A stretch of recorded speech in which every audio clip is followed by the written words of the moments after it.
તો સાબરકાંઠાના તલોદમાં પણ ગ્રામ્ય વિસ્તારોની અંદર ખેતરો બેટમાં ફેરવાયા છે। સોનાસણ ગામમાં ભારે વરસાદથી ખેતરો તળાવમાં ફેરવાયા। મગફળીના ખેતરોમાં પાણી ફરી વળતા પાકને નુકસાન। તો સાબરકાંઠાના તલોદની અંદર પાકને નુકસાન ગયું છે। ગ્રામ્ય વિસ્તારોની અંદર ખેતરો બેટમાં ફેરવાયા છે। ખેતરોની અંદર પાણી ભરાયેલું જોવા મળી રહ્યું છે। અહીં ભારે વરસાદને કારણે ખેતરો તળાવ બની ગયા છે।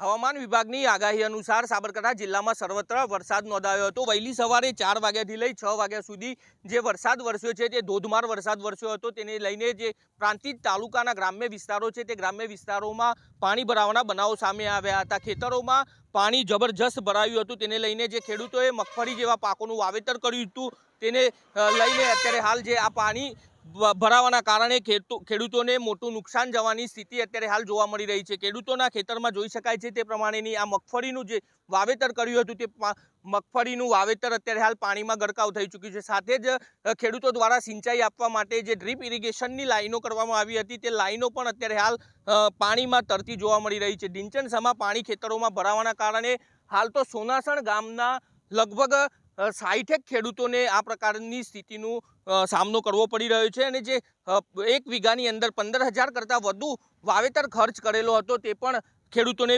પરત મળે તેમ નથી। ખેડૂતો દ્વારા સરકાર અને તેને જે લગતના વિભાગો છે તે વિભાગો પાસે અત્યારે હાલ ખેડૂતો જે કોઈ જાહેરાત કરવામાં આવે અને કોઈ વળતર ચૂકવવામાં આવે તેની રાહ જોવાઈ રહી છે। કારણ કે ખેડૂતો દ્વારા જે ખેતીનો પાક છે તે મહા મુસીબતે તૈયાર કર્યો હતો। લણણીની તૈયારી જ હતી ને તે સમયે જ આ સ્થિતિનું નિર્માણ થતાં હાલ તો હાથમાં આવેલો કોળિયો ખેડૂતોએ ગુમાવવાનો વારો આવ્યો છે। તેને લઈને હાલ તો ખેડૂતો ચિંતિત બની ચૂક્યા છે।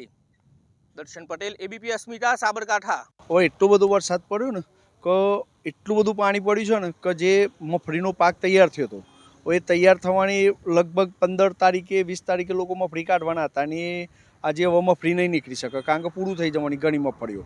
કારણ કે આવી રીતે આખા ગામમાં પાણી ભરાઈ ગયા છે મગફળીમાં, દરેક મગફળીમાં। અને ડોગરની અંદર પણ પાણીની તો જરૂરિયાત છે પણ જરૂર કરતાં એટલું બધું પાણી વધારે પડ્યું છે ને કે ના પૂછો વાત કે ડોગરમાં એ તકલીફ પડવાની છે। આ સ્થિતિ પ્રમાણે તો અમને લાગતું નથી કે આ કોઈ પરિસ્થિતિમાં ઉપજ મળે અને ખેડૂત 1 વીઘાનો અમારો ખર્ચો લગભગ 15,000 થી 20,000 રૂપિયા છે। અને જો આવું પરિસ્થિતિ 2-3 દિવસ સુધી આ પાણીનો જો યોગ્ય નિકાલ નહીં થાય તો લગભગ નુકસાન જ 100% નુકસાન જ થશે। મગફળીમાં હવે કેવું વરસાદના કારણે પાણી ભરાઈ જવાના કારણે એક વ્હાઇટ ફૂગ લાગશે અને જે ઉપરનું પલ્લુર જે હતું એ ટોટલી બધું ખરાબ થઈ જશે। બધું ખરાબ એટલે જે જમીનની અંદર મગફળી પાકતી હોય છે તેના કારણે તે બહાર નીકળી જ નહીં શકે। ફૂગના કારણે પૂરી બધી ખતમ થઈ